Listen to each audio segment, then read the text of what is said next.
Then the voice announced Lin Chin was in the lead. Chin kept pushing, telling himself he could hold this pace for just a little longer. He glanced sideways and caught the girl watching him.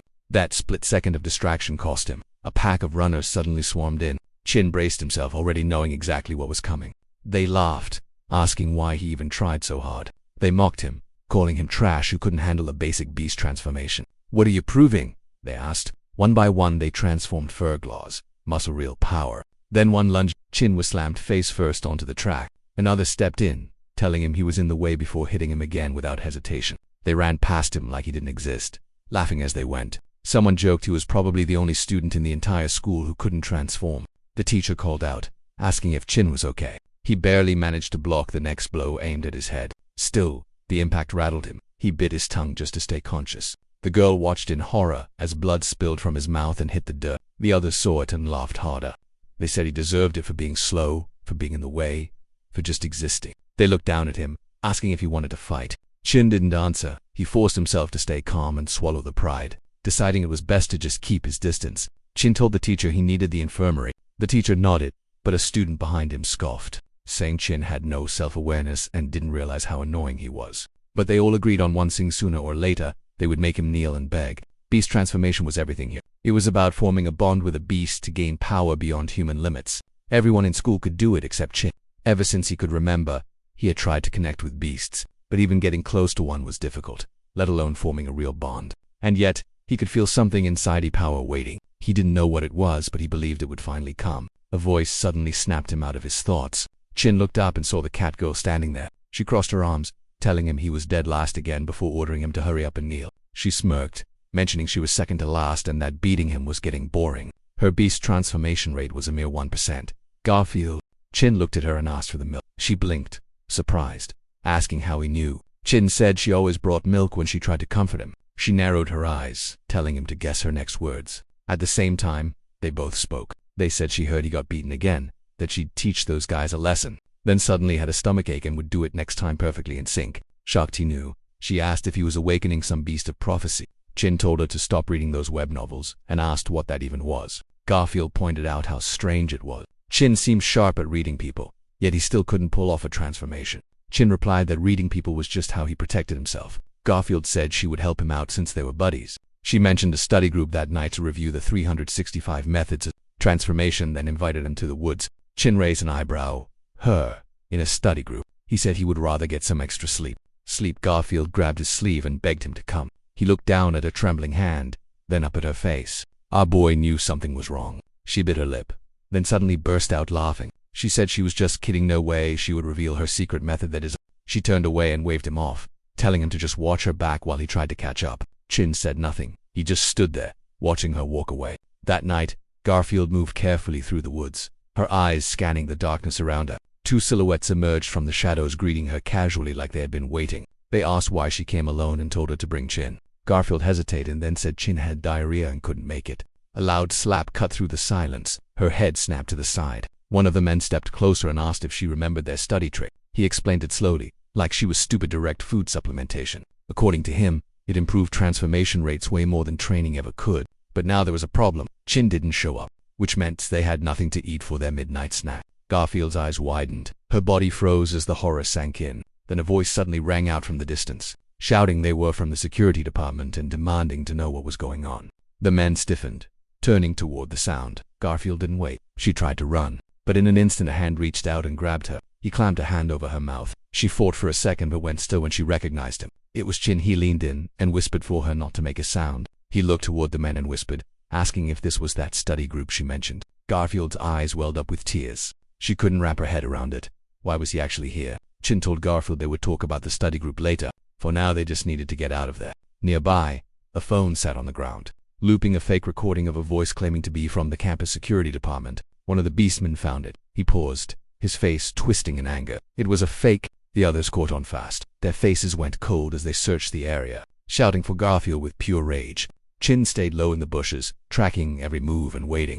But then, he felt a presence behind him. He turned and froze. It was her, the girl he had a crush on. She tilted her head, asking what kind of game they were playing. Chin knew her instantly. Shuri. His face went pale as he told her to run, shouting that it wasn't safe here. Suddenly, his instincts flared. Without thinking, He shoved Garfield out of the way and yelled for her to get back. She went flying, slamming into a tree and falling limp as she lost consciousness. Sherry just smiled. She said it was impressive he caught on so fast. The beastmen rushed over, bowing to her as Lady Sherry. Chin's eyes narrowed. They were all in on it together. Before he could react, threads shot forward.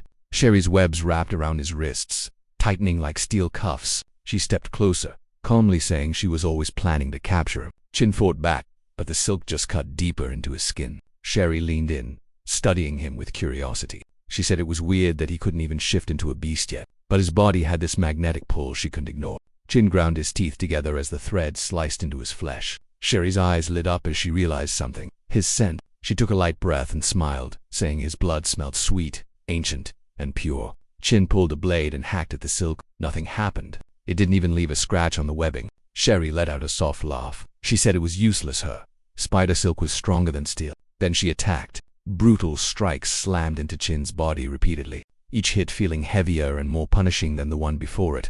She backed off, her patience finally gone. She said she was done holding back and promised to turn him into a human pincushion. Chin didn't say a word. Even now, he absolutely refused to give up. He gripped the blade tighter, struggling even harder against the binding silk threads. A sharp limb suddenly drove right through his forearm. Blood sprayed out across the dirt. Sherry's eyes went wide for a split second. Chin didn't even make a sound. In one savage, brutal motion, he made his move and cut. The others stared, completely stunned. They couldn't believe what they just saw. He let himself get stabbed just to sever his own arm. Chin didn't hesitate. He bolted. Sherry snapped out of her shock and ordered the two beastmen to stop staring and chase him. Chin was gasping for air, his legs feeling like they were about to give out completely. He knew he couldn't keep going. He'd lost way too much blood and was ready to accept the end. Then he felt it again, that strange pull, like something powerful was calling his name. A faint red glow pulsed in the distance, locking onto his eyes through the darkness. Behind him, one of the beastmen lunged forward, thinking he finally had him cornered. But Chin didn't slow down. He dove straight off the cliff. The men skidded to a stop, staring down in disbelief. Nobody spoke for a moment. Then one cursed and called him a total lunatic. Sherry's voice cut in, cold and sharp. Find him, dead or alive. Chin hit the ground hard. He coughed, struggling to breathe as his vision blurred. He was still alive barely. Through the haze, he spotted something ahead, a set of old, rusted gates, half buried and forgotten. The group arrived shortly after, following the trail of blood straight to the entrance. One of them whispered that Chin must have crawled inside. They looked around, totally confused. They didn't even know a place like this existed near the school. Sherry told them to shut up and move. They stepped through, and the vibe shifted. It was cold and heavy. They followed the blood trail deeper and deeper until it opened into a massive, abandoned research institute. Broken walls, rusted structures, and silence everywhere. Sherry suddenly looked up. There was Chin. His legs were hanging limply from above. They finally found him, but as they looked closer, everyone froze. Chin wasn't by himself. Standing before him was a massive, ancient dragon. Its eyes were locked onto Chin, like it had been waiting for him all along. Sherry's voice shook as she tried to speak. She couldn't process the sight. In a panic, she shifted and screamed. A dragon? That was impossible. They went extinct 20 years ago. Legendary divine beasts like that weren't supposed to exist anymore. But there it was, watching him and waiting. Chin, barely awake, looked up and asked if it was the one calling him. The dragon didn't reply. Instead, its energy shifted, and a massive force poured into Chin's body. Sherry's eyes went wide with fear. She could feel it. He was starting to transform, and if he finished, it was over. She didn't hesitate. She ordered them to kill him now. Sherry aimed a lethal strike at Chin, but Garfield jumped in front and blocked it. She was hit hard and coughed up blood. She felt terrible for tricking Lin into coming to the study group. Sherry called her a brat and told her to stop getting in the way. Suddenly a blurry figure materialized right in front of Sherry. It was Chin, and he grabbed Garfield before anyone could react. Garfield just stared at him, totally shocked. Lin stood tall in his new form while holding the girl. Honestly, it is hard to describe, but our main character looked like a straight-up monster now. His attack had making Sherry scream that it burned. Everyone was stunned to see Chin transform into a dragon. They decided to run. Chin set Garfield down, telling her she was safe and to wait right there. In a total blur, Chin cut off the two beastmen in their tracks. He pointed out that one of them slapped Garfield, so he slapped them back. The force was so insane, the beastman's head nearly spun off his neck. The other guy panicked, swearing up and down he never touched Garfield. But Chin remembered this guy hit his head, so he struck him down. From the guy's perspective, our MC was already standing upside down. Turns out, the man's head actually flew off. Then Chin walked towards Sherry, who was still shrieking about the burning pain. Desperate, she cried out that she was wrong, begging for Chin by name. Sherry reminded him how he used to peek at her. offering herself up and saying he could do whatever he wanted. Deep in her lies, Sherry thought no man could resist her, no matter how strong. The body he saw was just a shell she had shed. As she crawled away, she plotted her escape. If her real self got away, Chin was still in trouble. She planned to use 1,000,000 spiders to devour the old dragon and turn Chin into a nobody. But suddenly, Chin spoke up. "I want you to become a slave, the lowest slave possible." Stunned, she asked him how he could possibly know her thoughts. He stood there, then moved in a flash, snatching up her real body. He asked why she'd actually thought she could escape him this time. She let out a tiny squeak. Suddenly her face began to burst open. She finally dropped dead. Chin quietly muttered that he would not look again. He felt the power fading away. His form returned to normal. Confused, he looked at the dragon and asked if it was dying. The dragon just released a burst of flames. Chin watched as its body vanished in the fire, leaving a single red egg behind. Chin realized exactly what it wanted to give him. He reached out his hands and cradled the egg. It was early morning at the school dorms. Garfield was lying on a bed when Chin noticed she was awake. She complained her whole body was aching and asked where they were. Chin told her they were in his dorm. Since nobody wanted a room with him, she could stay there for now. Garfield freaked out, covering herself and yelling that she trusted him like a brother. She asked if he had slept with her. Chin denied it with a totally straight face. Garfield remembered Sherry trying to kill her before Chin transformed into a dragon to save her. She burst out laughing, unable to believe he could actually transform, and dismissed the whole thing as a dream. She grumbled about her head hurting and decided to go back to sleep. Chin thought about keeping the baby dragon a secret and lying to Garfield. However, he changed his mind and decided he did not need to hide it from her. So he told her it was not a dream, revealing he really did turn into a dragon. Still skeptical, she asked him if he was the one dreaming. Chin explained it was a one-time thing and his transformation was currently weak. He really wanted to regain that massive power.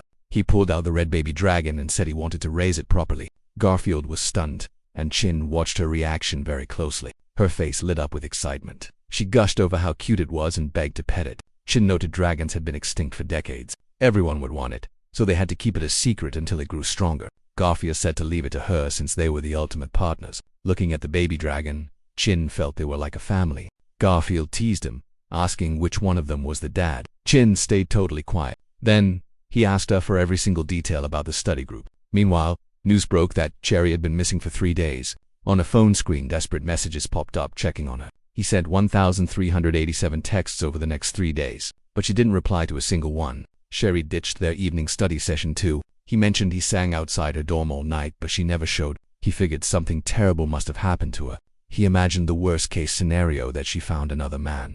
Bursting into tears, he hugged Secretary Daishu and begged for advice. He claimed he couldn't live another day without Sherry. Shu shoved Chairman Kong way away, threatening to kill him if he got a single speck of dirt on his clothes. Shu looked into it and found out Sherry had recently taken a special interest in some guy. He declared he would investigate this Lin Chin personally. Back to our main character, the little red dragon started trembling. They panicked, wondering what was wrong or if it was in pain. Chin asked what they should do. Right then, he realized he had poop in his hand. Garfield laughed, calling him a professional poop scooper. She teased that he needed to get used to a life stained with poop. In disbelief, Chin reminded her they were family, she better not run. The dragon cried again. They wondered what was wrong. Garfield thought it might be hungry, wondering what baby dragons even ate, while Chin yelled that raising a kid was way too hard. Thinking of food, Chin remembered the school logistics department. An old guy named Old Jiao used to be a beast tamer, so he should know what dragons eat. He told Garfield to stay in the dorm and watch the dragon while he went to buy food. When he arrived, Chin asked for Old Jiao. Muja, a logistics worker, said Old Jiao was probably drunk and told Chin to just ask him for help. Muja had several dogs strapped to his body and one tucked in his arms. Chin watched him closely. Muja explained that whether it was a bird or a reptile hatchling, a high-protein or meat-based diet was absolutely essential. Suddenly he started grilling. He mentioned the logistics department offered cooking services, encouraged Chin to give the food a taste. Chin exclaimed that it literally melted in his mouth as he took a bite. Suddenly Garfield and some others joined in, saying the exact same thing. Chin was shocked. He asked why she was here. She said she was hungry. He told her he planned to bring her some food and reminded her she was supposed to be watching. Dragon, she revealed the baby was in her bag. Chin warned they would be finished if anyone found it. She said she knew, so he asked why she even brought it. Again, she just said that she was really hungry. She told him to chill out. It couldn't just keep the dragon locked in the dorm. It needed some fresh air too. They looked at the dragon, and she remarked on how happy it looked while eating. Chin urged her to head back once they finished. He worried they might get in big trouble if anyone spotted them. He knew the dragon couldn't stay in the dorm forever and needed a safer, more suitable place to grow. He also expected the study group to return. They were incredibly dangerous. Out of nowhere, Someone sniffed him. Chin was caught off guard. He checked who it was. Kongwei's face darkened as he told Chin he smelled Sherry's perfume on him. The creep kept sniffing our main character, becoming certain that it really was Sherry's scent. Meanwhile, Garfield was shocked to see Chairman Kangwei standing there. Muja turned toward them. He had a really strange look on his face. Chin was shocked to see the chairman of the study group. This was his first time meeting him. Earlier, he had demanded Garfield tell him everything she knew about the study group. Garfield said Chairman Kongwei was responsible for many student disappearances, adding that they grew stronger using dietary supplements. She heard he was arrogant because of his powerful background. He was known as one of the absolute strongest students in their year. His beast transformation wasn't physical, but mental. It gave him a certain level of control over his targets. Right now, Chin couldn't move. He realized this must be Wei's ability. The baby dragon saw his finger inside the bag and gave it a bite. To his surprise, he was able to move again. He decided not to start a fight, thinking he needed to calm Wei down first. He remembered Garfield saying Wei was obsessed with Sherry. If he found out Sherry was dead, no one would survive his rage. She called him Sherry's biggest simp. He asked if he was Chairman Kongwei, saying he had heard Sherry mention him before. Wei didn't look happy that he had spoken with her. He asked what rank Chin was to dare use her name. Chin said he and Sherry were classmates. Since he couldn't transform, he asked her to help him join the study group, but Sherry told him she needed the chairman's approval first. Stunned, Wei asked if Sherry really said that. Chin gave a thumbs up, claiming Sherry actually talks about Wei all the time. Wei broke down crying, convinced that Sherry truly loved him. Overjoyed, Wei thanked Chin. He figured Sherry was just too shy to confess. In his excitement, he immediately agreed to let Chin join their study group. He grabbed random people nearby and shouted that Sherry loved him, even inviting them all to their future wedding banquet. Daishu watched from afar. He saw how Chin used Sherry to explain her scent on him. By claiming they were close, he used the chairman's obvious weakness to shift the focus and dodge. Suspicion. Shu realized that Chin was actually quite smart. The pair turned around to face him. She kept watching them. He introduced himself as the vice chairman and welcomed Chin to the study group. Reaching out to shake his hand, Chin shook it. He stared intently, asking if Chin really couldn't pull off a beast transformation.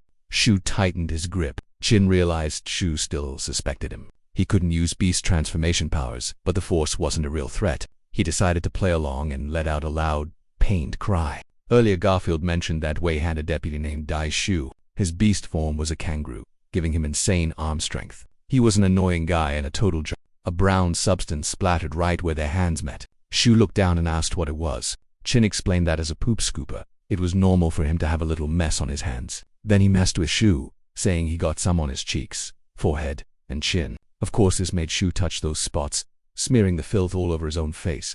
Furious, Shu transformed into a muscular kangaroo and threw a devastating punch.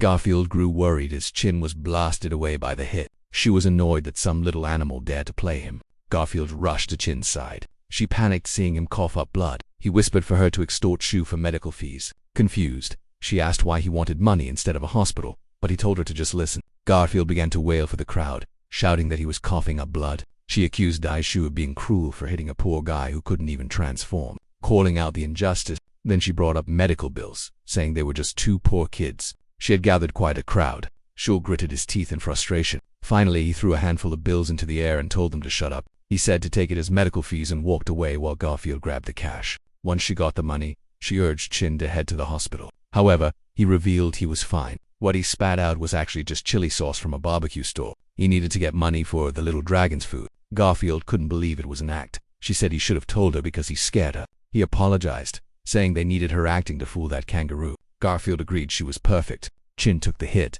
but he was fine. Though his strength wasn't what it used to be, his body felt stronger. It was like his skin was now covered in thin dragon scales. He counted the money. Since that kangaroo guy was rich, she suggested they divide the cash between them. He set some aside for the dragon's food and some for toys. Garfield asked about the rest of it. Chin gave it to her as a service fee, telling her to buy something she liked to eat. She beamed brightly. She counted the money as they walked away. Chin glanced at Shu's retreating figure. Back at the dorms, Chin thought about his next steps. He considered drafting a growth plan and figured the food issue was solved for now. However, he still needed a safer place and a beast tamer he could trust. He thought about naming the dragon Agumon Kaido or Red Toothless, but he was suddenly interrupted when Garfield called out to him. She said the little dragon felt hot. They used a thermometer and it showed a fever of 40 degrees. It looked very uncomfortable. Garfield said the medical department was an option, but that would expose the little dragon. Chin decided to find a way to lower the temperature himself. He tried wet rags, cooling pads, and even human meds, but the fever kept climbing. To their horror, It hit over 60 degrees. Garfield warned that at this heat, any normal creature would have burned up by now. Chin cradled the dragon, wondering what his next move should be. That night, Chin decided he needed to find a doctor. Garfield offered to go, but Chin refused. He didn't want to draw any extra attention and figured going solo was safer. He decided to wait until the emergency room was less crowded before making his move. As Chin slipped out of the dorms, someone watched from afar. It was Daishui. He recognized Chin's bag and grew suspicious. As he followed him toward the medical wing, a tiny corgi in a wheelchair barked while getting its daily exercise. It zoomed toward the female doctor. She scooped the pup up, praising it for doing so well with its physical therapy. Two older doctors called out to Fan Fan. They asked why she wasted cash on a disabled local dog, claiming it was for her own good.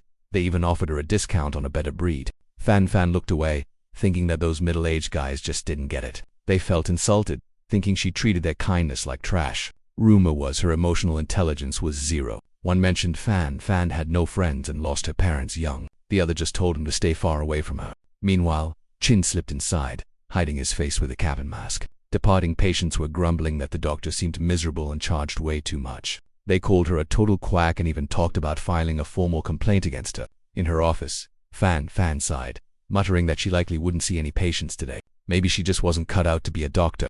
Just then, someone pushed the door open. He noticed how defeated she looked. She spotted him standing there. He asked a pretty personal question, seeing that the dog meant a lot to her. He wanted to know why. Fan tensed up, asking if he was some kind of creep. Crossing her arms, she snapped that she didn't owe him any explanations. Ruby was her only family. She wasn't going to share how Ruby lost her legs protecting her, or that her dream was to finally cure the poor pup. But her guard dropped fast. She admitted it was pathetic being a doctor no one trusted. With no patience or experience, she called herself total trash. Chin realized she had basically spilled her whole life story already. He thought it over. He decided she was worth the risk. He told her his pet was sick, but needed her to keep it a secret. She explained that the bond between humans and beasts could be complicated. She promised that any real doctor would respect that privacy. She gave him her word that his secret was safe with her. She got the wrong idea, so Chin quickly told her it wasn't like that. As he unzipped the bag, he explained that this beast had also saved his life before. He revealed the tiny red dragon,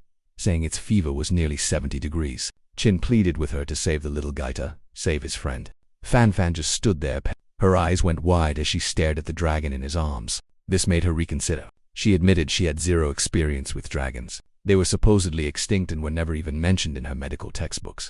Then she remembered the library might have some ancient records and said she would check them right away. Chin stayed silent. Seeing his face, she told him he could tag along if he was feeling worried. Chin figured this was a perfect chance to see if she was legit. Plus, it would give him a moment to handle that guy who had been tailing him since the dorms. He told her he would wait right there and that he was counting on her help. She hadn't expected that. She headed out with Ruby. Walking outside, she whispered that it was actually a dragon. She marveled that the world was still full of surprises. Ruby let out an excited bark. Suddenly, Shu appeared right before them. Confused, Fan tried to keep walking on her way. When she tried to move past, he stepped in and blatantly blocked her path. She worried his creepy behavior was bordering on actual sexual harassment. Shu demanded to know what Chin was hiding in that bag. He realized Chin protected the dirty bag during the attack instead of using it as a shield. Any normal person would have used it for cover. So Shu figured it held something important, probably linked to Sherry going missing. Visibly shaken, he barked at her again to reveal what was inside the pack. Since it was doctor-patient confidentiality, she flat out refused to say a word. Then Shu casually mentioned that a kangaroo's arm is 6 to 10 times stronger than a human's. Plus, a beast transformation would double that power. He crushed her shoulder and ordered her to talk, making her scream in agony. Fan winced and called him a total moron, still refusing to talk. Shu gripped even harder, asking if she was ready to change her mind. Suddenly, Ruby started barking and charged forward. He blocked Ruby's path, pinning the dog to the ground. Fan totally panicked. Seeing how much she cared for the dog, he used Ruby to pressure her. He asked for the truth again while keeping Ruby pinned, making the dog whimper, and Fan started losing it. Suddenly, he caught sight of a rock flying his way. He jumped back as it slammed near his leg, forcing him to release Ruby. He laughed, amused that Chin had finally stopped hiding away. Chin stepped in front of Fan as she hugged Ruby close. He apologized for dragging her into this mess. She told him not to blame himself just because some random jerk was being a bully. He noted she could have just talked to the guy to avoid this. She reminded him that he was the one who made her keep it secret. Chin thanked her. He told her to keep digging for info. The temperature was over 70 degrees and he was seriously worried. She nodded and took off. Furious, Shu threw a punch and yelled about who gave her permission to leave. Chin managed to block the incoming attack with his arms. The sheer impact left his arm steaming. Shu transformed into a kangaroo. He had confirmed Chin was faking his weakness and actually used beast transformation. No regular human could block a punch like that. He swung again, but Chin kept his guard up, blocking with both arms. Shu said he could just keep hitting the same spot until the stacked power finally broke Chin's defense. Shu unleashed a flurry of strikes, but Chin dodged them. While attacking, Chin called him an idiot for thinking he only knew how to defend, then landed a solid hit. Chin realized Shu relied way too much on his transformation. Since his basic skills were garbage, Chin knew he could actually win this fight. The little dragon in the pack growled as steam started pouring from the bag. Shu noticed and realized Chin was hiding something. He figured it was a chimera and demanded Chin hand it over immediately. Chin could tell the little dragon was hitting its limit. He had no time to waste on this kangaroo. He needed to lead him away and finish the fight fast. Shu mocked him, asking if he really thought he could run. While chasing Chin, he called Chairman Kongwei to report that the kid was hiding something.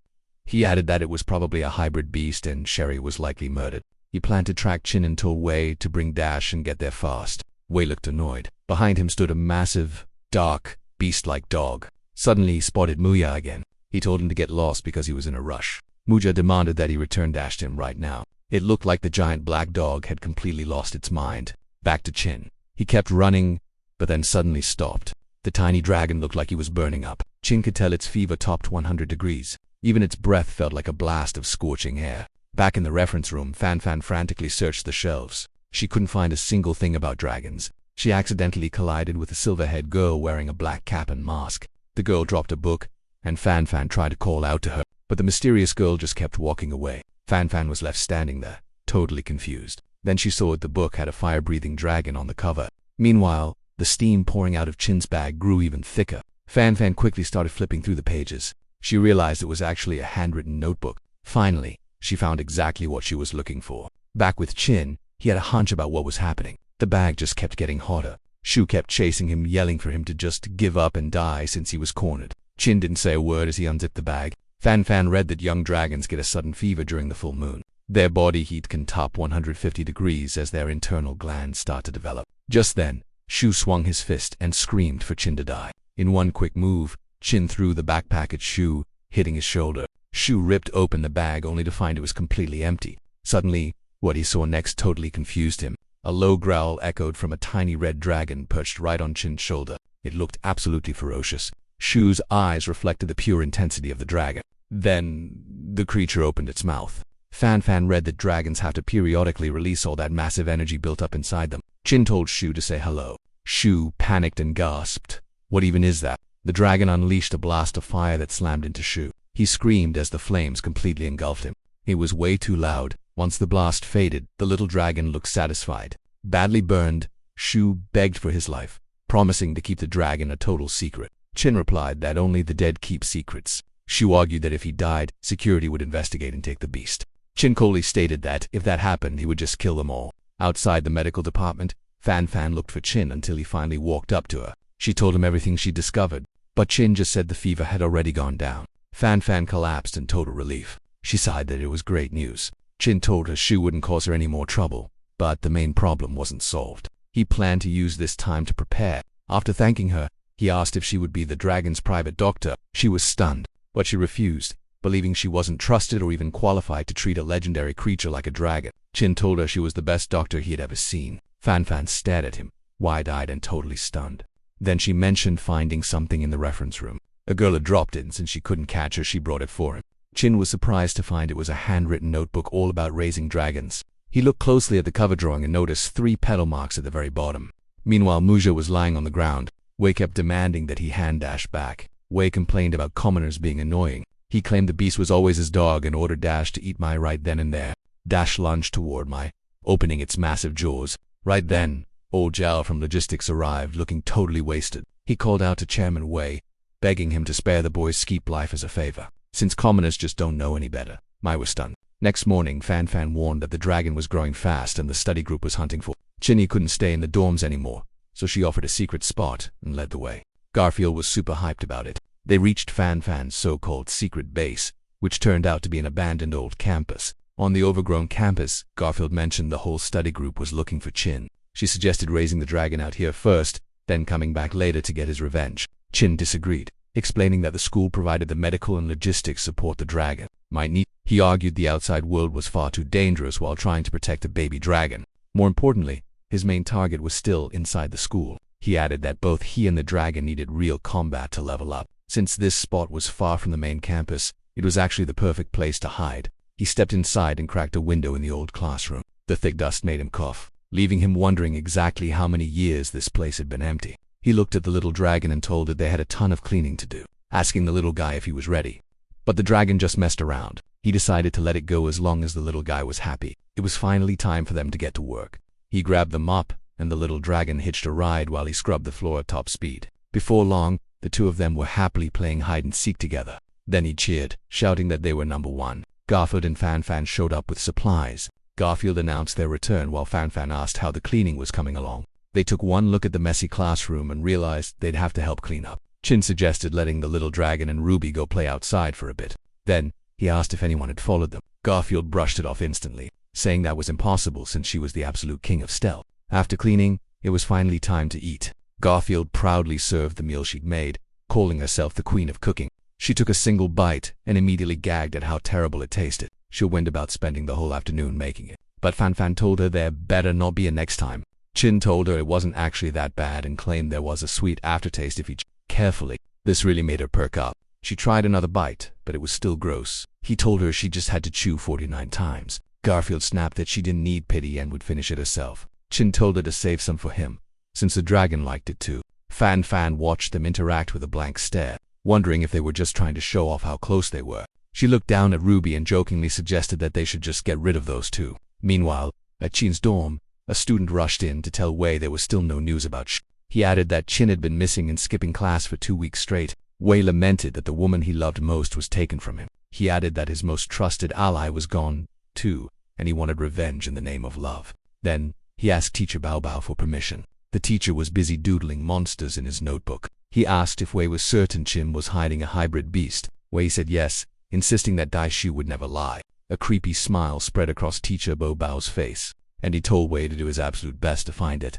Wei wiped away his tears and said he understood. He vowed to find his target, even if he had to dig 3 feet into the ground to do it. Back to our main character. Chin sat under a tree and threw a ball, telling the dragon to go fetch it. While the dragon chased after it, Chin read the notebook. It said dragons usually start learning to fly at 2 months with a beast tamer. Chin realized he still needed to find one. He really looked forward to flying. Suddenly, the dragon cried out. Chin rushed over in a panic, but stopped when a massive rat appeared. He glared at the thing. Honestly, this felt like a Pokemon battle, but our guy just hurled a rock, blasting a huge hole right through its head. He realized the rat was unnaturally large. He sensed more were coming. Somewhere else a girl saw glowing-eyed rats and screamed. Chin realized they were being controlled. Since they were spread out, he knew the person behind this wanted a fight. He suspected the study group was behind the chaos. It explained why so many students had vanished lately. Anyone who saw the rats decided it was safer to play dumb. Later that night, Mutha looked serious. He called out to old Jiao, who was drunk and clutching a bottle.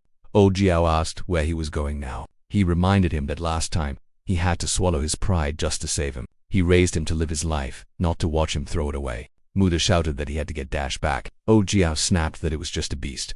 Mutha argued that Dash wasn't just some animal. It was the first beast he'd ever tamed. Old Jiao scoffed and called him an idiot. He said Mude was acting like a child and threatened to break his leg so he couldn't leave. Mu Ye grew cautious. Old Jiao asked if he remembered what it felt like to get beaten by him. He sneered that Mu Ye was still way too weak, but a sudden drunken hiccup cut him off. Old Jiao lost his balance and collapsed right onto the ground. Mu Ye cursed the damn drunk. Later that night, Garfield shared some bad news. Since Chin stopped attending class, she was now the very last student. So, she decided to skip class too and stay the night. Chin crossed his arms and refused. He told her to leave because this place could turn into a war zone at any second. Garfield ignored him. She sat on the bed and started reading a bedtime story to the little dragon. He yelled at her to leave immediately. She just yawned and said goodnight. She claimed she was sleepy even though it was only 7 and she was already in his bed. He tried to grab his blanket back, and the two ended up wrestling over it. Fan watched from outside and let out a giggle. That made them notice her. She said she'd just come back in 10 minutes. They both shouted, "Hey!" She muttered that being young was great. Chin and Garfield shouted back that she totally misunderstood. She casually explained that intimacy could increase the beast transformation rate. There were thousands of ways to transform, but the core was building a connection. Apparently, many people improve their cultivation like that. Chin got flustered and told her to stop talking like that. Then Fan pulled out a camera and asked to record them for research. He called her a total pervert. She kept going, saying it would be like a summer night door movie for 3 people. Chin told them both to stop talking nonsense and just go back. Despite his protests, the 3 of them ended up sharing the room. Chin lay awake, thinking this situation was way more trouble than he'd expected. He eventually fell asleep. In the middle of the night, a bell rang out. Chin's eyes snapped open. He sat up abruptly. He looked around and noticed that Garfield was gone. She'd already gotten up. She'd drunk so much water that she had to use the bathroom. She walked down the dark corridor, noticing nothing until a scratching sound made her look up. Chin ran into the hall, screaming for her to watch out. Garfield turned around. A black mouse with glowing red eyes jumped out at her. She teased Chin, telling him it was just a little mouse. Suddenly, a massive wave of mice burst through the walls and floors. The sheer number of them made the walls crack. The swarm was released, and Chin and Garfield watched as the mice poured out everywhere. Screams echoed throughout the building. Rodents crawled over everything, and it was absolutely disgusting. Garfield threw up, and Chin just called her a brain-dead idiot. She snapped back that she'd never forgive whoever was responsible. Chin reminded her she was a cat and told her to hurry up and catch the mice. Chin called out to the little dragon while trying to grab it, but the dragon suddenly took flight. Chin was stunned it could actually fly. The roof started caving in, and some mice fell right onto the little dragon's head. Chin just froze as he watched it all happen. There were way too many rats. They were stuck, and the little dragon was getting totally swamped by the mice. Chin considered using that one move, but he hesitated. It was a one-shot deal, and the timing felt off. Suddenly, he told the dragon to stop being so timid. Since those Cardi were just a bunch of rats, he hyped it up, saying its teeth and claws were way dead. He called it the master of 10,000 beasts, and that's when the little dragon finally realized something big. It let out a massive roar, making the mice back off instantly. They saw an opening to pass through and finally reached the little dragon. Chin scooped it up and praised it for doing great. But once the rats started swarming again, Chin spotted a crack and told everyone to head for the 3rd floor. They scrambled up. They finally hit safety. Garfield swore she'd need 100 baths to feel clean again. But then she realized they'd totally forgotten Fan. They looked back down and screamed her name, asking if she was okay. Fan just let out a loud shriek. A shaky hand gripped some fabric, barely holding on. Fan yelled back that she was still alive, but she couldn't hang much longer. She was dangling from the ceiling while rats swarmed right underneath her. Garfield started praying, talking about what a great doctor Fan was. She really thought the girl was a goner, so Chin had to scold her. Since Garfield was fast, he told her to run for help while he went back to save Fan. He planned to fix the study group issue for good. Chin warned her to skip the security department and head straight to the Supreme Council instead.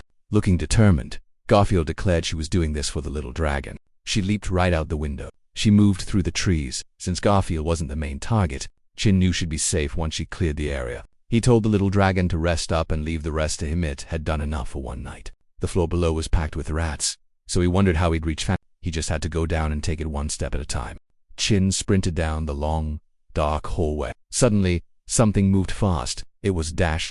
Chin dodged instantly. He saw the dog was so massive that it totally blocked the hallway. Dash drooled as he watched him, then suddenly charged. Chin had an idea to reach Fan. He jumped up, noticing the floor was already weak from the rats. The charging beast arrived at the perfect moment. In our main character's mind, he thought, the doggy gets the credit. He landed on Dash and slammed him down, causing the floors to collapse through several levels. The rats swarmed toward Dash, and the beasts started fighting each other. Nearby, Fan struggled with her hand caught. Chin called out to her, letting her know he was right there. Suddenly, Wei appeared. Dash stopped fighting. At the same time, Muja yelled at Dash, telling the beast to wake up. Chin recognized him as the meat seller from the logistics department. He remarked that way too many people were showing up all at once. He told Fan it might actually be safer if she hung there a bit longer. Fan was shocked, and Ruby would. A quick flashback shows a young Muya with a badly swollen face. Old Zhao told the parents the kids were just playing and didn't know better. The mother snapped back, asking who was playing when her son was hurt. Zhao quickly explained that Muya had no mother to guide him as a kid. He begged them to be the bigger people and forgive him. Muya shouted that the others started it by calling his parents lower class and comparing them to livestock. That's why he hit them, yelling back that they were the lower class instead. Those people began to transform, which absolutely terrified him. Zhao immediately slapped Muja and called him a punk. He dropped to his knees and apologized, promising to teach the boy a lesson. Muja asked why he was kneeling, but the beast just told him to get lost. A dark limb suddenly grabbed Muya by the face. The creature growled that this place belonged only to beasts. Those who couldn't transform only existed to serve, so they were no different from cats and dogs. Muya was ordered into a dog cage to learn his place. He shouted to be let out, but as he sat in the shadows, dozens of glowing red eyes appeared. It was a pack of dogs. A small black puppy approached and dropped a green toy right in front of him. It just wanted to play. Right then, Muya decided to prove that even without a transformation, he still had dignity. In the present, he held that very same toy. The black puppy, Dash, was now fully grown and recognized it. Back in that cage, they had played together a lot until Wei saw him. Seeing the dog wasn't bad, the young Wei claimed the puppy for himself. Young Mai started protesting immediately. We thought the puppy was adorable. He painted a bone on their fur, daring them to see which one would try to eat it first. Right now, Muja stood his ground while clutching that green toy bone. Dash lunged straight for him. Luckily, someone yanked him back. Lin Chin, he asked Mai if he really thought talking would win. He reminded him that at this school, they could easily cover up someone getting eaten. Only fists and teeth count here. Chin claimed he knew their weakness. Everyone in the study group relied way too much on beast transformation. Wei told him he was tripping and that Chin was officially kicked out of the group. Chin called it a pity, then asked who their instructor was. He said they couldn't hide using food supplements to get stronger without some major backing. Wei just asked if Chin was even worthy of knowing. Chin told him he would just ask again after beating Wei into the ground. He bit his hand, realizing he shared a bond with the dragon. The little guy's growth affected his own skills. Last time, when the dragon had a fever and spat fire, his own body mirrored that heat. It was only for one use, but that was plenty. Suddenly a voice yelled rainstorm. Objects blasted through the walls and windows as spikes shredded everything. Someone screamed for everyone to watch out, but the spikes already nailed Chin before Mike could even try to help. 5 minutes ago, Garfield was leaping through the trees. She suddenly froze. Spotting a silhouette, she cried out that something awful happened and to tell the Supreme Council. To her relief, it was just a teacher. Bao Bao smiled, saying he was already on his way. She was shocked. From a distance, you could see the students' shadows inside the building. Bao Bao focused his eyes and spotted Chin with a bag. He wondered what kind of hybrid beast was hidden inside. He shouted out rainstorm, and spikes flew toward the building. Back in the present, Chin got hit. The attack ripped right through the wall. Wei was happy to see Bao Bao. He didn't think he would show up in person. Bao Bao, now a bee, said it was great to be young. He found risking your life for a friend touching. Chin was floored. He was a teacher. Recognizing him as an insect-type beast, Bobo asked if the hybrid beast was in that bag. Chin asked why a teacher would ever back the study group. Wasn't Bao Bao scared of getting investigated for this? Bao Bao told him not to be so naive. He said the school's whole vibe was about ditching the human form and returning to beastly ways. Did Chin really think the higher-ups cared about some weaklings getting eaten? People only care about the majesty of the lion. Chin stayed quiet. Bao Bao went on, saying that by devouring others, a lion gains a rabbit's alertness, an antelope's agility, and a fox's cunning. He claimed their throat was the truth of the world, birthing legends like Cerberus, the cock, and Cthulhu, the world's most beautiful creatures. He said he'd seen it himself, a creature at the absolute peak of hybrid beasts. With just one look, he knew it represented the truth of the whole universe. This made him totally ecstatic. He told Chin it wasn't personal. It was just that Chin was too weak and lowly to ever deserve owning a hybrid beast. He told Chin to hand it over for a quick death. Chin just told him to eat shit. Bo Bao said he had plenty of ways to punish bad students. He warned that his stinger was toxic and claimed Chin was basically already dead. The toxin started spreading through Chin's whole body. Chin realized it was a neurotoxin and muttered that insect types were such a massive pain. He had no other choice. His body began to heat up.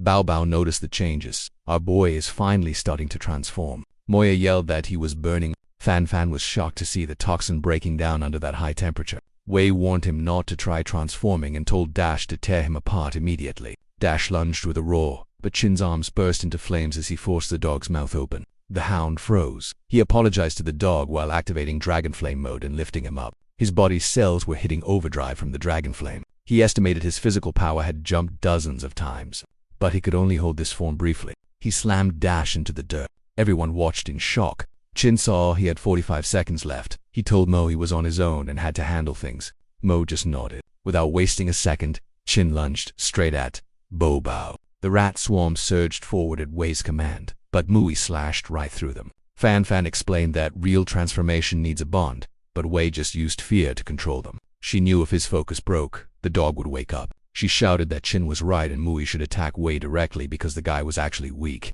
Mui asked how he was supposed to break his concentration. Nearby, Wei kicked Dash to wake the beast up. Mui saw him. Wei raised his fist and lashed out. Mui shouted for him to stop. He rushed forward, cursing the guy out. He yelled for Dash to open his eyes, but then Dash lunged, slamming Mui hard against the wall. Blood sprayed as the beast bit down Mui's teary eyes, reflecting in the dog's cold gaze. Wei asked how it felt to be chewed to death by the very dog he had raised. Mo hit the fan switch. The fan roared on. It spun fast while Fan Fan hung on for dear life. She knew this was bad. The fabric snapped. She and Ruby were launched through the air. Ruby landed smack on Wei's face and soaked him with pee. Everyone froze in shock. Since Wei lost his focus, Dash finally came back to his senses. A furious Wei grabbed Ruby, shouting insults as he completely lost his cool. He lashed out in rage, but the chaos only grew as he kept yelling. Fan Fan screamed in horror. Mui asked where his focus went. Before Wei could react, Mui tossed the green toy bone. It hit Wei right in the forehead. He told him to go fetch. Dash instinctively followed his real master's command this time. The massive black beast lunged and snatched the toy bone. Wei's eyes went wide. In an instant he was leveled. Mo let out a cold laugh. Dash stood nearby, the toy bone still clamped in his jaws. Not far away, Ruby lay still, totally exhausted from the whole ordeal. Fan Fan crawled toward her. Meanwhile, Bao flew outside. Chin had 44 seconds left. Bao watched him excitedly, asking if he was some fire-type fusion beast. He started guessing names, wondering if it was a Huadu, a firebird, or a lava rat. Sharp stingers rained down. Chin dodged the spikes as they slammed into the ground. With 41 seconds left, he rushed forward and launched his attack. He didn't even notice a small red dragon slipping from his hand. He jumped up, arm glowing with orange heat, reaching for the creature. But Bao backed away, raining down sharp spikes that caught Chin's hands. Bao felt smug now that he finally had the bag, but that confidence vanished when he was struck from behind. At the 35-second mark, Chin slashed one of the stinger arms, grabbed him, and threw him with everything he had. Bao slammed into the ground with a sickening thud, but the chaos didn't end there. A nearby student was caught in the crossfire, and Bao's stinger pierced right through them. He hurled the body toward Chin, spinning his arms as flames ignited at his fingertips. Chin lunged, and they collided. Chin landed a heavy punch while tanking several stinger strikes. At the 24-second mark, he grabbed one of Bao's wings. That's when Bao opened his mouth, trying to impale him with a spiked tongue. At 21 seconds, the stinger pierced Chin's chest, but Chin grabbed the tongue and swung Bao in a massive arc. He finally released him, slamming him into the earth with terrifying force. The ground cracked open as Chin pinned him down. His arm flared even brighter as he held it right in Bao's face. A massive explosion erupted. Our boy spent his entire 13 seconds incinerating the villain before the countdown hit 0. Chin shifted back to his human form, leaving Bao's body completely charred and broken. Chin breathed heavily. He thought it was finally over, but Bao's mouth hung open. Suddenly his tongue shot out to impale Chin. Luckily, Chin dodged just in time. Bao forced himself up to create some distance, muttering about how close he'd come to death. He couldn't believe a student beat him, and his obsession with the hybrid beast only grew. Chin was shocked Bao survived that hit. At this point, his dragon flame was totally drained. Bao didn't realize Chin was empty. Thinking fast, Chin knew the guy was obsessed with hybrid beasts. Before Chin could act, Bao made a request. He demanded to see the creature that had bested him. Chin was stunned. As if on cue, the bag holding the little dragon slipped from the branch above. The little dragon peeked out. Chin froze. He knew this was about to be a massive problem. Meanwhile, Bao was left speechless at the sight of the dragon.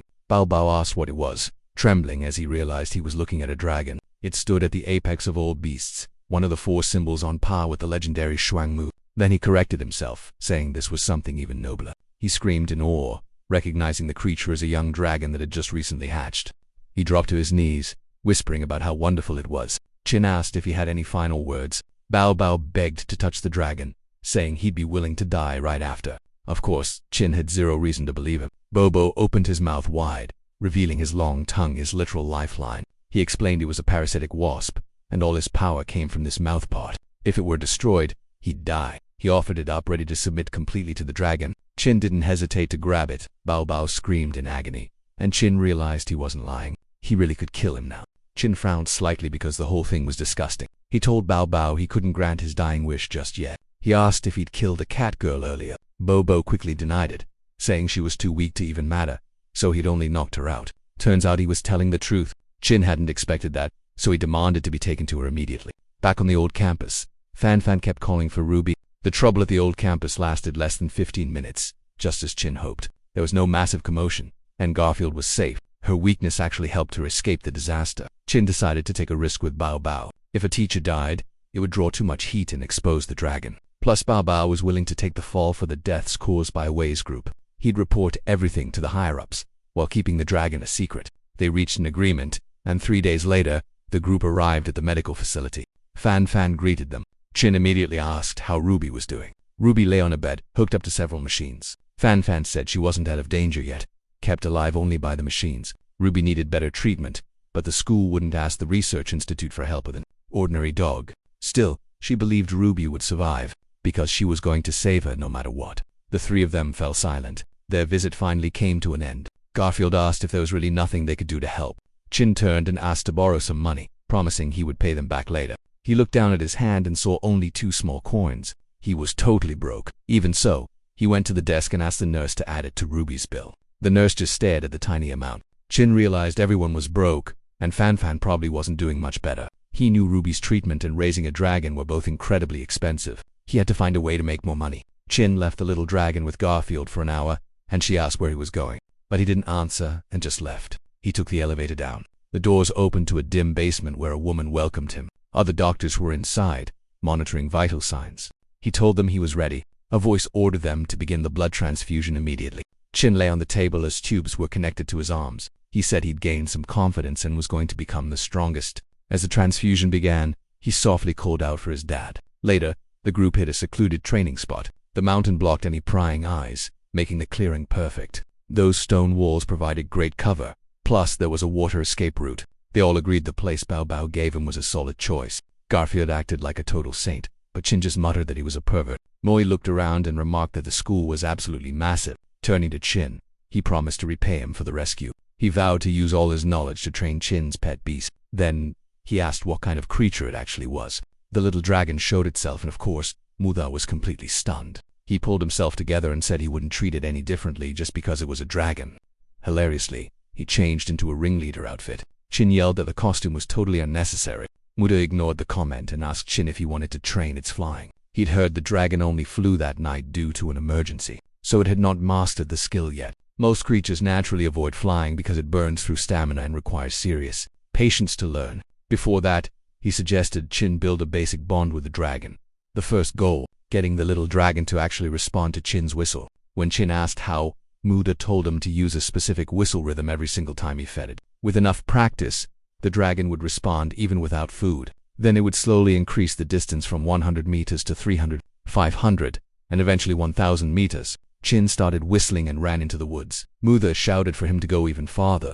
The little dragon chirped and followed the sound. Mudha kept urging them to go further and further. A few hours later, Garfield suddenly shouted, asking if they were ever going to eat. Back in class, Chin was passed out at his desk, drooling. The teacher snapped his name and angrily asked if the class was really that boring. He scolded Chin for skipping a month and then sleeping on his first day back. He ordered him to stand up. Chin stood up and apologized, admitting that the training had just been too exhausting. The teacher mocked him, asking what a loser like him was even training for. The whole class burst into laughter. Ignoring them, the teacher told Chin to define Beast's transformation. He warned him there would be serious consequences if he failed. Chin just scratched his head. After hiding for a month, the little dragon finally had a safe home. To avoid getting expelled for missing classes, Chin had to show up sometimes. For his dad's sake, he would not quit. He had to become the strongest. He answered that Beast transformation relies on the bond between humans and creatures, involving emotional and genetic links to gain power. He reminded himself that once you transform with one species, you cannot take on another's abilities. A month ago this was just a dream, but now he finally saw hope. He admitted that while training helps, transformation still has many mysteries. He knew he could not keep hiding anymore. He desperately needed money for Ruby's medical treatment and for the little dragon's milk. The teacher and the student sat there stunned, realizing that Chin's answer was perfectly correct. Chin continued, saying that when the Beast transformation rate finally reached 50%, suddenly he was cut off. The students panicked, thinking a massive earthquake was hitting. They saw someone walking past outside. Students in the hallway pointed at a golden badge, whispering that it was from the elite campus. One student, mocked for being a country bumpkin, explained that their campus rarely topped a 15% transformation rate. They were in the bottom tier, while the elite campus was a totally different world. It was full of monsters with transformation rates over 50%. They all wondered why someone from there would even come here. Then, the classroom door opened. A student named Cao Meng walked in, followed by an old man. He announced that he needed 3 pieces of prey. The teacher was shocked to see an elite campus student. The others started whispering in disbelief, recognizing him as Cao Meng, the youngest record holder with a transformation rate over 50%. Chin turned pale the second he saw that badge. The teacher grew nervous and sweaty as he asked Meng what brought him there. Meng simply said he needed 3 prey for a proficiency test. The class was terrified. They realized he meant the hunting game, a brutal evaluation that simulated beast-like hunting. Students whispered that this test from the elite campus treated participants as expendable targets. Some never came back in one piece, while others died during the process. All for a simple test. Meng stated that second-class citizens like them were basically just The students were stunned by how openly he disregarded their lives, not treating them like humans at all. His butler leaned in and quietly reminded him not to say things like that. Meng casually told the class to just pretend they had not heard anything. He then offered a bonus to the lucky ones, chosen around 200,000, as if buying their lives. His butler warned him, again, not to speak like that. The classroom grew tense and resentful. Everyone felt like things had gone way too far. Chin, however, saw it as a chance to make some cash, but decided it was not worth the risk just yet. Suddenly, a student slammed his desk and shouted that the whole situation was ridiculous. He challenged the idea of using students for entertainment, saying that rule should have been scrapped ages ago. Before he could even finish, Meng's butler crept up behind him and lashed out with a sharp claw, sending the student collapsing down instantly. The butler gave a calm apology, claiming he was just helping keep order in the classroom. The teacher quickly agreed to play along. The rest of the class went silent, realizing they were totally outmatched. Meng clapped his hands and started picking out his prey. He pointed at a massive Siddhanta crocodile, then at a pen and a girl who transformed into a skunk. The chosen group stood frozen. Then the crocodile student suddenly piped up, saying he knew someone even better. He pointed right at Chin, calling him the perfect prey. Meng just shrugged, saying one more person wouldn't hurt. The crocodile just smirked. The teacher barked orders for the chosen students to follow Meng. Before they left, Chin raised his hand with one last question. He confirmed the rules. They were the prey meant to escape while Meng hunted them down. Then he asked what would happen if the prey killed the hunter instead. Meng stared at him, totally stunned. The other selected students couldn't believe what Chin had just suggested. Meng liked Chin's guts, so he promised him an extra evolution potion as a reward. The butler immediately protested, saying that potion was way too valuable. Meng coldly asked if he needed permission. The butler backed down. Minutes later, the group was led out to a cliff. Longson had 12 different training grounds tucked inside the forest. The first one was where the little dragon hid. Training ground 5 was the boulder plain, with the elite campus beyond. Meng laid out the ground rules. The prey would get a 30-minute head start. If they survived for 3 hours without getting caught, they'd win. If he caught them, they were headed for the hospital for 6 months. Run, hide, use any method, it was all totally fair game. He added they could also do what Chin said, actually defeat him. The odds, 0.000001%. Chin noted to himself that the butler would never actually allow Meng to fail. It was time to start. The crocodile complained they had no way up. Then the butler made his move. A massive birdman, an old owl, grabbed them with his sharp talons. He asked if his master needed a lift too. Meng declined, saying he'd climb it himself as a warm-up. The owl carried the whole group high into the air. Once they were high enough, he just let them go. They plummeted through the sky, screaming. They slammed into training ground 5, the area known as Boulder Plain. Meng watched and decided he had seen enough. He stripped off his layers of clothes. His body shifted, transforming into a massive ape. Back at training ground 5, the crocodile urged everyone to run, saying they only needed to survive for 3 hours. He figured bringing Chin along as a decoy was a genius move. Chin could stall the beast for a while. His plan wasn't to outrun the monster, just the person standing right next to him. Chin saw that Meng didn't even consider them a threat. He hadn't even bothered to take their phones away. Plus, he knew that Al was still watching from above. Chin pulled out his phone and dialed Garfield. She answered right away, asking where he'd disappeared to. When he brought up the hunting game, she sounded terrified. She told him he was toast and promised to watch over his little dragon once he was gone. He told her he still had 45 seconds of dragon flame left for the month, so he'd probably make it out alive. Even so, he admitted he needed a backup plan and asked Garfield to help him get in touch with someone. Meanwhile, Crocodile and the rest of the crew finally stopped to catch their breath. Crocodile figured they'd run far enough. That loser had to be miles behind them by now. He blamed Chin for being useless, telling himself that the world was just a cruel place. He jumped when Chin suddenly popped up behind them, saying that splitting up wouldn't actually work. Crocodile spun around and demanded to know what he was doing there. Chin ignored him. He explained that even though buffalo are stronger than lions, they're still prey because of fear. He said they had the upper hand and needed to team up and strike. Crocodile was getting really mad about being ignored. Before he could even swing, Chin reached out and grabbed him by the face, shutting him down instantly. Chin told him he already knew all his little tricks and honestly didn't care. He didn't feel like explaining anymore. Crocodile just needed to know one thing from now on. He was taking orders from Chin. Somewhere else, Meng was trekking across the boulder plains. He stopped short when he heard a sudden rustling sound. Suddenly, Chin burst out from where he was hiding, rushing straight in to grab him. Meng reacted fast, turning to face the surprise attack. As Chin closed in, he noted that a head-on charge was pretty bold. Chin said he'd never know until he tried. He wanted to see just how big the gap was between him and an elite. He kept pressing the attack, but Meng dodged everything easily. Chin was just too slow. Meng mocked him, saying his skills didn't match his ego. He even asked if Chin was unable to transform at all. Chin realized his opponent was lightning fast. He couldn't land a single punch. Then Meng decided to just take a punch right to the face. He said the hit was way too weak. Honestly, Chin was just boring him. With one quick move, he used his tail to smack Chin and send him flying backward. Suddenly, Crocodile appeared behind him. Meng found this whole group attack strategy pretty funny. He kicked him right in the jaw. He slammed him into the dirt. Skunk and Pangolin rushed in to help out. Before they could even move, Meng had already taken them both down using his hand and tail, pinning Crocodile under his boot and holding the others by their necks. He laughed and said this was still boring. He was caught off guard when Chin showed up again, declaring it was time for round 2. But unlike before, our hero had finally decided to transform and use his dragon form. Meng noticed Chin used his friends as bait, proving he wasn't exactly a hero. Still, he figured Chin was too weak to even bother defending against, but he was in for a shock. Chin's attack connected with his back, making him cough. The butler just stood there and watched. Seeing the opening, Chin yelled to his teammates that this was their big chance. From a distance, Old Bird Owl's view was blocked. He wondered if Meng had been lured into a trap, but knew the young master could handle this test. Crocodile locked down Meng's legs. Skunk followed up right away, tossing her special stink bomb. A thick green mist started spreading everywhere. Meng recoiled in disgust, complaining about the nasty smell and how it was burning his eyes. Pangolin moved in next, throwing a barrage of strikes. In the tight space, their combo was actually working. Meng admitted their teamwork was solid, but their individual attacks were pathetic. To him, it just felt like tickling. He boasted he could break free whenever he wanted. But for him, Chin was the most annoying. The guy kept landing hits that messed up every count. Crocodile clamped onto Meng's leg and started spinning him around.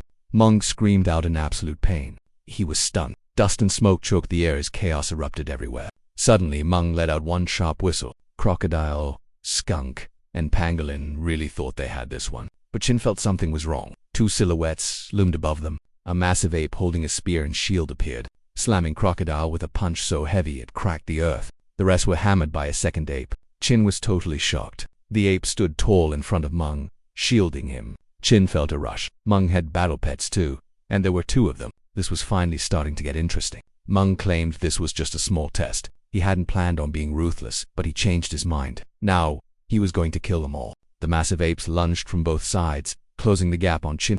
Chin bit his arm, instantly triggering his transcendence mode. One ape nearly nailed him, but Pangolin ended up taking the hit instead. The second ape also slammed Skunk instead of him. Chin caught him while Crocodile yelled for backup. Honestly, he really did not want to help that guy. One ape unleashed Deep Slash, a powerful force that sliced right through the boulders. Chin saw a perfect balance of offense and defense with no opening to counter. His mode would only last 45 seconds. He considered running, but he couldn't leave. He was waiting for someone. Meanwhile, Old Man Owl noticed the young master had deployed Yingju and Hu King. It made him wonder if something had gone wrong. Suddenly he felt someone approaching and demanded to know who was there. The man in the robe was just glad he arrived in time. He unleashed a rainstorm, sending sharp spikes down at Owl, but the old man blocked the attack with shield coil. Then it hit him. The target wasn't him, it was the young master. Sensing the danger, one of the apes raised a shield to protect Old Man Owl mocked the attacker for such a weak strike, saying they clearly underestimated the young master. He demanded to know their identity.